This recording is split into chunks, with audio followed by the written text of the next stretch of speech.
أعوذ بالله من الشيطان الرجيم.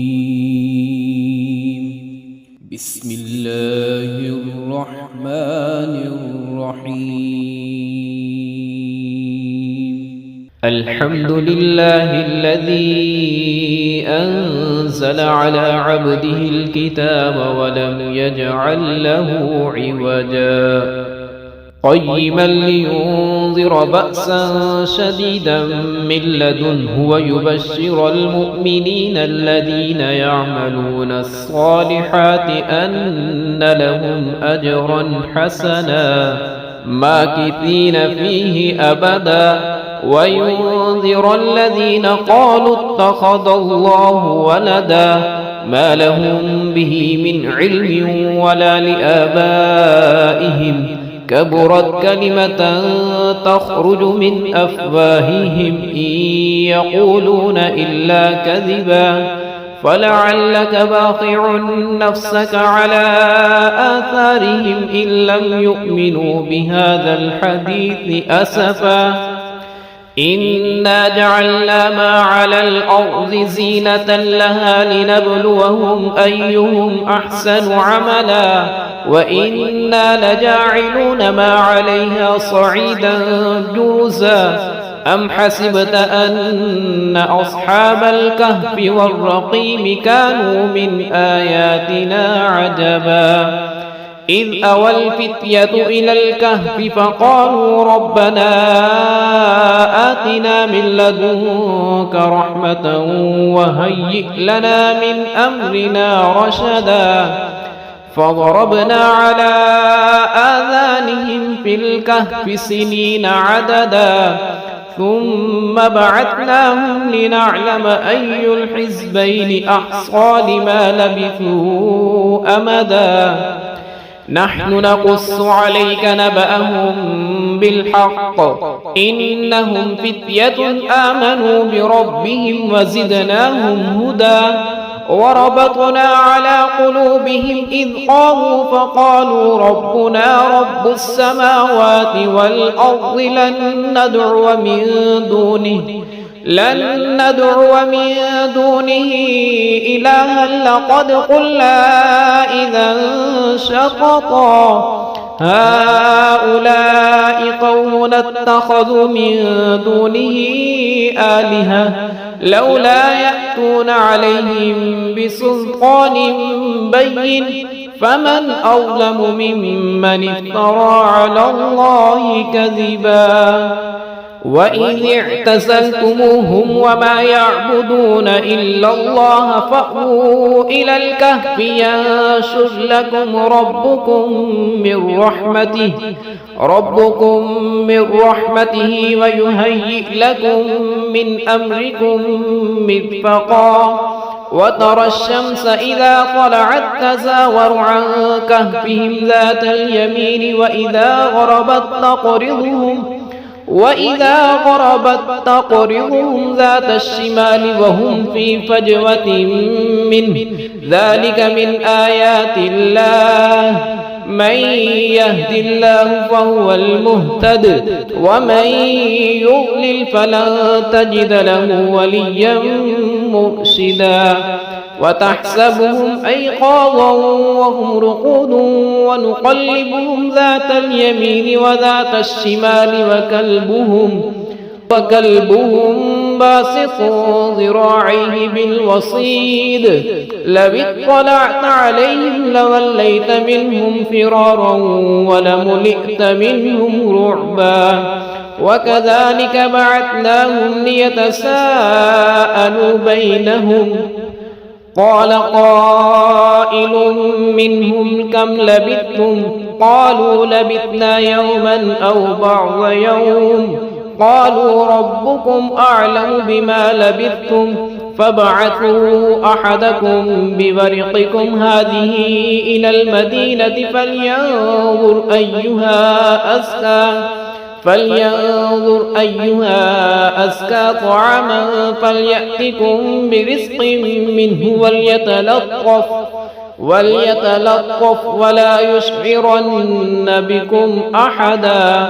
إنهم إن يظهروا عليكم يرجموكم أو يعيدوكم في ملتهم ولن تفلحوا إذا أبدا. وكذلك أعثرنا عليهم ليعلموا أن وعد الله حق وأن الساعة لا ريب فيها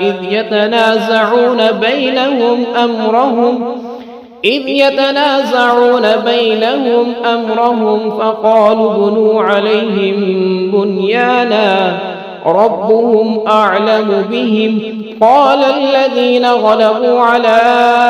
أمرهم لنتخذن عليهم مسجدا سيقولون ثلاثة رابعهم كلبهم ويقولون خمسة سادسهم كلبهم رجما بالغيب ويقولون سبعة وثامنهم كلبهم قل ربي أعلم بعدتهم ما يعلمهم إلا قليل فلا تمار فيهم إلا مراء ظاهرا ولا تستفت فيهم منهم أحدا ولا تقولن لشيء إني فاعل ذلك غدا إلا أن يشاء الله واذكر ربك إذا نسيت وقل عسى أن يهديني ربي لأقرب من هذا رشدا ولبثوا في كهفهم 300 سنين وازدادوا 9 قل الله أعلم بما لبثوا له غيب السماوات والأرض أبصر به وأسمع ما لهم من دونه من ولي ولا يشرك في حكمه أحدا واتل ما أوحي إليك من كتاب ربك لا مبدل لكلماته ولن تجد من دونه ملتحدا واصبر نفسك مع الذين يدعون ربهم بالغداة والعشي يريدون وجهه ولا تعد عيناك عنهم تريد زينة الحياة الدنيا ولا تطع من أغفلنا قلبه عن ذكرنا واتبع هواه وكان أمره فرطا وقل الحق من ربكم فمن شاء فليؤمن ومن شاء فليكفر إنا أعتدنا للظالمين نارا أحاط بهم سرادقها وإن يستغيثوا يغاثوا بماء كالمهل يشوي الوجوه بئس الشراب وساءت مرتفقا إن الذين آمنوا وعملوا الصالحات إنا لا نضيع أجر من أحسن عملا أولئك لهم جنات عدن تجري من تحتهم الأنهار يحلون فيها من أساور من ذهب ويلبسون ثيابا خضرا من سندس واستبرق متكئين فيها على الأرائك نعم الثواب وحسنت مرتفقا واضرب لهم مثل الرجلين جعلنا لأحدهما جنتين من أعناب وحففناهما بنخل وجعلنا بينهما زرعا كلتا الجنتين آتت أكلها ولم تظلم منه شيئا وفجرنا خلالهما نهرا وكان له ثمر فقال لصاحبه وهو يحاوره أنا أكثر منك مالا وأعز نفرا ودخل جنته وهو ظالم لنفسه قال ما أظن أن تبيد هذه أبدا وما أظن الساعة قائمة ولئن رددت إلى ربي لأجدن خيرا منها منقلبا قال له صاحبه وهو يحاوره أكفرت بالذي خلقك من تراب ثم من نطفة ثم سواك رجلا لكن هو الله ربي ولا أشرك بربي أحدا ولولا إذ دخلت جنتك قلت ما شاء الله لا قوة إلا بالله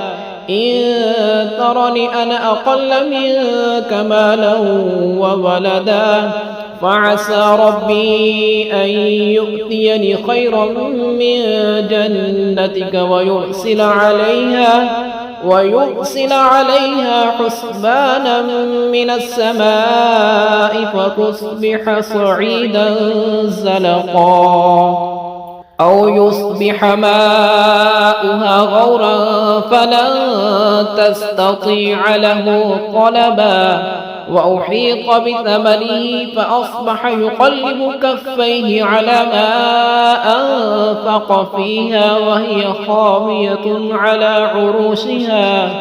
على عروشها ويقول يا ليتني لم أشرك بربي أحدا ولم تكن له فئة ينصرونه من دون الله وما كان منتصرا هنالك الولاية لله الحق هو خير ثوابا وخير عقبا واضرب لهم مثل الحياة الدنيا كماء إن أنزلناه من السماء فاختلط به نبات الأرض فأصبح حشيما تغروه الرياح وكان الله على كل شيء مقتدرا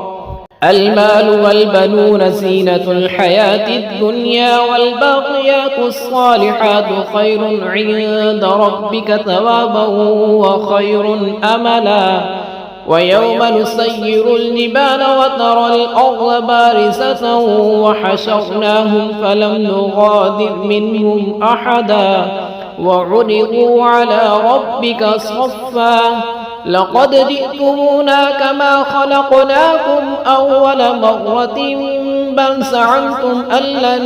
نجعل لكم موعدا ووضع الكتاب فترى المجرمين مشفقين مما فيه ويقولون يا ويلتنا ما لهذا الكتاب لا يغادر صغيرة ولا كبيرة إلا أحصاها ووجدوا ما عملوا حاضرا ولا يظلم ربك أحدا وإذ قلنا للملائكة اسجدوا لآدم فسجدوا إلا إبليس كان من الجن ففسق عن أمر ربه أفتتخذونه وذريته أولياء من دوني وهم لكم عدو بئس للظالمين بدلا ما أشهدتهم خلق السماوات والأرض ولا خلق أنفسهم وما كنت متخذ المضلين عضدا ويوم يقول نادوا شركائي الذين زعمتم فدعوهم فلم يستجيبوا لهم وجعلنا بينهم موبقا ورأى المجرمون النار فظنوا أنهم مواقعوها ولم يجدوا عنها مصرفا ولقد صرفنا في هذا القرآن للناس من كل مثل وكان الإنسان أكثر شيء جدلا وما منع الناس أن يؤمنوا إذ جاءهم الهدى ويستغفروا ربهم إلا أن تأتيهم سنة الأولين أو يأتيهم العذاب قبلا وما نرسل المرسلين إلا مبشرين ومنذرين ويجادل الذين كفروا بالباطل ليدحضوا به الحق واتخذوا آياتي وما أنذروا هزوا ومن أظلم ممن ذكر بآيات ربه فأعرض عنها ونسي ما قدمت يداه إنا جعلنا على قلوبهم أكنة أن يفقهوه وفي آذانهم وقرا وإن تدعوهم إلى الهدى فلن يهتدوا إذا أبدا وربك الغفور ذو الرحمة لو يؤاخذهم بما كسبوا لعجل لهم العذاب بل لهم موعد لن يجدوا من دونه موئلا وتلك القرى أهلكناهم لما ظلموا وجعلنا لمهلكهم موعدا وإذ قال موسى لفتاه لا أبرح حتى أبلغ مجمع البحرين أو أمضي حقبا فلما بلغا مجمع بينهما نسيا حوتهما فاتخذ سبيله في البحر سربا فلما جاوزا قال لفتاه آتنا غداءنا لقد لقينا من سفرنا هذا نصبا قال أرأيت إذ أوينا إلى الصخرة فإني نسيت الحوت وما أنسانيه إلا الشيطان أن أذكره واتخذ سبيله في البحر عجبا قال ذلك ما كنا نبغي فارتدا على آثارهما قصصا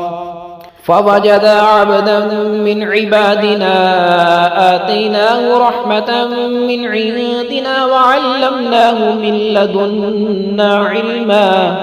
قال له موسى هل أتبعك على أن تعلمني مما علمت رشدا قال إنك لن تستطيع معي صبرا وكيف تصبر على ما لم تحط به خبرا قال ستجدني إن شاء الله صابرا ولا أعصي لك أمرا قال فإن اتبعتني فلا تسألني عن شيء حتى أحدث لك منه ذكرا فانطلقا حتى إذا ركبا في السفينة خرقها قال أخرقتها لتغرق أهلها لقد جئت شيئا إمرا قال ألم أقل إنك لن